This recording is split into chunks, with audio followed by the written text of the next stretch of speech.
کہ یہ ہمارے مخلص بندے تھے، ان کے دل میں اخلاص پایا جاتا تھا، اللہ کا ڈر تھا، اللہ کا تقوی تھا، اس کو راضی کرنے کا جذبہ تھا، اسی لیے اللہ نے ان کو چن لیا، اور اللہ جس کو چنتا ہے اس کی حفاظت کر لیتا ہے، اس کو محفوظ کر لیتا ہے۔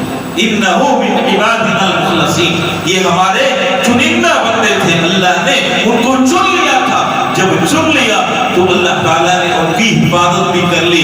جیل گئے لیکن جیل سے نکلنے کا انتظام رب نے کیا، اللہ تعالیٰ کی مرضی سے جیل سے نکلتے ہیں، چھوڑ کر آتے ہیں، اور مصر کے خزانوں کی کنجی وزارت یوسف علیہ السلام کے ہاتھ میں آتی ہے۔ آپ تصور کرو، ایک لڑکا گھر سے تنہا نکالا گیا، کنویں سے عزیز مصر کی بیوی کے گھر پہنچتے ہیں، وہاں سے برائی پر آمدہ کیا جاتا ہے، برائی کرنے سے انکار کر دیتے ہیں، جیل چلے جاتے ہیں، اللہ نے وہاں سے بھی نکالنے کا انتظام کیا، اور اتنے عزیز ہو کر نکلے، اتنے معزز مکرم ہو کر نکلے کہ ساری دنیا نے ان کی باپ دامنی کو جان لیا کہ عزیز مصر کی بیوی کی اس میں غلطی تھی، یوسف علیہ السلام کی کوئی غلطی اس میں نہیں پائی جاتی۔ معزز اور مکرم ہو کر جیل سے نکالے گئے۔ میرے محترم مسلمان دوستو، کوئی اللہ سے ڈرتا ہے، اللہ سے ڈر کر کسی برائی کو ترک کر دیتا ہے، اللہ تعالیٰ اس سے اچھا بدلہ اس کو عطا کرتا ہے، ایسی چیز عطا کرتے ہیں کہ انسان سوچ نہیں سکتا۔ نبی علیہ السلام نے فرمایا من ترک شیئا للہ عوضہ اللہ خیرا منہ، اگر اللہ تعالیٰ کی خاطر کوئی آدمی کسی چیز کو چھوڑ دیتا ہے، حرام کردہ چیز کو، گناہ کو، تو اللہ تعالیٰ اس سے بہتر اچھی چیز اس کو عطا کرتا ہے۔ کوئی حرام مال کو اللہ کی خاطر چھوڑ دیا، اللہ حلال مال اس سے بہتر عطا کرتا ہے۔ کسی گناہ کو اللہ کی خاطر چھوڑ دیا، اللہ حلال اور بہتر چیز نیکی کی اس سے بہتر اس کو عطا کرے گا۔ من ترک شیئا للہ، لیکن یہ چھوڑنا رب کی خاطر ہونی چاہیے، اللہ کی خاطر۔ اگر کسی چیز کو چھوڑ دیتا ہے، گناہ کو ترک کر دیتا ہے، تو اللہ تعالیٰ اس کا بہترین عوض، بہترین بدلہ دنیا میں بھی اور آخرت میں بھی عطا کرتا ہے۔ آخرت میں کیا بدلہ؟ نبی علیہ السلام نے بشارت، 7 خوش نصیب انسان جن کو رب کے عرش کے سائے میں جگہ دیا جائے گا۔ کس دن؟ قیامت کے دن، جس دن پوری انسانیت پسینے میں شرابور ہوگی، پسینے میں ڈوبی ہوئی ہوگی، 1 میل دور سورج ہوگا، 1 میل۔ صحابی کہتے ہیں 1 میل 2 معنوں میں استعمال کیا جاتا ہے۔ صحابی کہتے ہیں مجھے پتا نہیں نبی علیہ السلام نے کس معنی میں استعمال کیا۔ ایک تو مسافت ناپنے کے لیے 1 میل کہا جاتا ہے، جیسے کلومیٹر کہا جاتا ہے، ویسے 1 میل استعمال کیا جاتا ہے۔ یہ مسافت والا میل ہے، یا نبی علیہ السلام نے دوسرے معنی میں استعمال کیا؟ سرما انسان استعمال کرتا ہے، اور سرما لگانے کے لیے جو آلہ باریک ایک شیشے کی طرح، ایک باریک شیشے کے ایک کاڑی جس کے ذریعے سرما آنکھوں میں لگایا جاتا ہے، سلائی، اس کو بھی میل کہا جاتا ہے، اس کے لیے بھی میل کا لفظ استعمال کیا جاتا ہے۔ صحابی فرماتے ہیں نبی علیہ السلام نے کہا قیامت کے دن سورج 1 میل ہوگا، 1 میل مسافت والا ہے یا سلائی والا ہے جو سرما لگانے کے لیے استعمال کیا جاتا ہے۔ اتنی مسافت پر سورج ہوگا اور ساری انسانیت پسینے میں ڈوبی ہوئی ہوگی۔ اللہ تعالیٰ 7 خوش نصیبوں کو عرش کے سائے میں جگہ دے گا۔ ان میں سے ایک وہ آدمی رجل دعته امرأة ذات منصب و جمال، منصب والی، خوبصورت، حسین، نسب والی عورت دعوت دیتی برائی کی طرف۔ فقال انی اخاف اللہ، آدمی کہتا ہے کہ میں اللہ سے ڈرتا ہوں، اللہ کا تقوی اختیار کرتا ہوں، برائی کو چھوڑ دیتا ہے، اس آدمی کو اللہ تعالیٰ قیامت کے دن اپنے عرش کی سائے میں جگائے گا۔ کتنا معزز ہوگا، کتنا مکرم ہوگا وہ انسان جو عرش کے سائے میں جگہ پائے گا۔ میرے محترم مسلمان دوستو، برائی کو چھوڑنا، برائی کو ترک کرنا، یہ صبر چاہتا ہے۔ صبر ہے انسان کے پاس تبھی برائی کو چھوڑے گا، ورنہ اگر کسی انسان کے پاس صبر نہیں ہے تو برائی کو چھوڑنے پر آمادہ نہیں۔ یوسف علیہ السلام نے صبر سے کام کیا، برائی کو اللہ کے لیے ترک کر دیا۔ نتیجہ یہ ہوا کہ اللہ تعالیٰ نے دنیا اور آخرت کی ساری اچھائیاں ان کو عطا کی۔ یعقوب علیہ السلام نے صبر سے کام لیا، اللہ تعالیٰ نے ان کی ساری اولاد کو ان تک پہنچا دیا، لوٹا دیا۔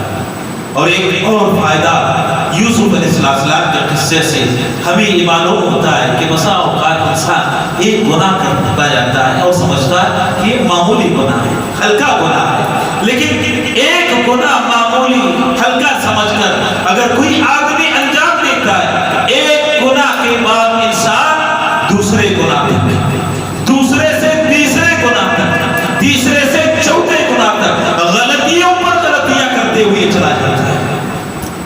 یعقوب علیہ السلام کے بیٹوں نے یوسف علیہ السلام کو ان کے باپ سے چھیننا چاہا، نکالنا چاہا، دور کرنا چاہا، جھوٹ کا سہارا لیا، باپ سے لے لیا، قتل کرنا چاہا، کچھ مشورہ دیا دیگر بھائیوں نے جن کے پاس خیر پایا جاتا تھا، قتل نہ کرو، کنویں میں ڈال دو، کوئی قافلے والے اٹھا لیں گے، کنویں میں ڈال دیا۔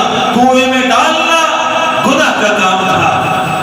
باپ کے پاس روتے ہوئے آئے، باپ نے سوال کیا، پوچھا کہ یوسف علیہ السلام کہاں ہیں؟ کہا کہ بھیڑیا کھا گیا، جھوٹ کا سہارا لیا، گناہ کا کام تھا۔ اس کے بعد جب یعقوب علیہ السلام کے یہی لڑکے یوسف علیہ السلام کے دربار میں پہنچتے ہیں، باپ کے تعلق سے سوال کیا جاتا ہے، پوچھا جاتا ہے کہ بھائی کہاں ہے؟ وہاں پر جھوٹ کا سہارا لیا، کہا کہ یوسف علیہ السلام نے چوری کی تھی جس کی وجہ سے ان کے بھائی کو باپ سے دور کر دیا گیا، جدا کر دیا گیا، جھوٹ کا وہاں بھی سہارا لیا۔ میرے محترم مسلمان دوستو، بسا اوقات انسان ایک گناہ کو معمولی سمجھ کر، ہلکا سمجھ کر انجام دیتا ہے، لیکن ایک گناہ کرنے کے بعد اللہ تعالیٰ دوسرے گناہ تک، دوسرا گناہ کرنے کے بعد تیسرے گناہ تک، تیسرا گناہ کرنے کے بعد چوتھے گناہ تک پہنچاتا ہے، اور غیر شعوری طور پر گناہ پر گناہ کرتا چلا جاتا ہے، یہاں تک کہ تباہی اور بربادی کا شکار ہو جاتا ہے۔ اسی لیے یعقوب علیہ السلام کے بیٹوں نے اخیر میں یعقوب علیہ السلام سے کہا کہ یا ابانا استغفر لنا ذنوبنا، کہ ہمارے باپ ہمارے گناہوں کے لیے اللہ سے آپ معافی طلب کریں، معافی مانگے۔ یہ نہیں کہا کہ ہم نے ایک غلطی کی ہے، بلکہ یہ کہا کہ ہم نے بہت ساری غلطیاں کی ہیں، گناہ پہ گناہ کیا ہے، ہمارے گناہوں کے لیے اللہ سے آپ معافی طلب کر لیں، معافی مانگ لیں۔ نبی علیہ السلام نے فرمایا مومن جو ہوتا ہے صغیرہ گناہ کو بھی پہاڑ تصور کرتا ہے، پہاڑ سمجھتا ہے، اور منافق جو ہوتا ہے وہ کبیرہ گناہ کو بھی مکھی کی طرح سمجھتا ہے۔ ناک پہ کوئی مکھی آ کر بیٹھ جاتی ہے اور انسان اپنے ہاتھ سے اڑا لیتا ہے، جس طرح آسانی کے ساتھ مکھی کو اڑا لیتا ہے، اسی طرح منافق کبیرہ گناہ کو تصور کرتا ہے، یہاں تک کہ گناہ جمع ہو جاتے ہیں اور انسان کو ہلاک کر دیتے ہیں۔ لہذا کسی غلطی کو، کسی گناہ کو ہلکا اور معمولی نہیں سمجھنا چاہیے، بلکہ بسا اوقات ایک معمولی گناہ بھی انسان کو تباہ کر دیتا ہے، برباد کر دیتا ہے، اور بہت سارے فوائد ہیں۔ میرے محترم مسلمان دوستو، اس قصے کو اللہ تعالیٰ نے سب سے بہترین قصہ کہا۔ مسلمانوں کو چاہیے کہ اس قصے کا مطالعہ کریں، اس کو پڑھیں، اور اس میں جو دروس اور عبرت اللہ تعالیٰ نے بیان کیے اس سے اپنی زندگی میں سدھار لانے کے لیے نصیحت حاصل کریں۔ اللہ تعالیٰ سے دعا ہے اللہ تعالیٰ تمام مسلمانوں کو قرآن کو پڑھنے، اس کو سمجھنے اور اس پر عمل کرنے کی توفیق عطا فرمائے۔ اللہ تعالیٰ اپنی زندگیوں کو سدھارنے کی توفیق عطا فرمائے، جب تک زندہ رکھے، ایمان پر زندہ رکھے، موت دے تو اللہ توحید پر اور ایمان پر موت عطا فرمائے، جنت میں جگہ دے، جہنم اور قبر کے عذاب سے بچائے، آمین۔ وآخر دعوانا الحمد والحمد للہ رب العالمین. السلام علیکم ورحمۃ اللہ.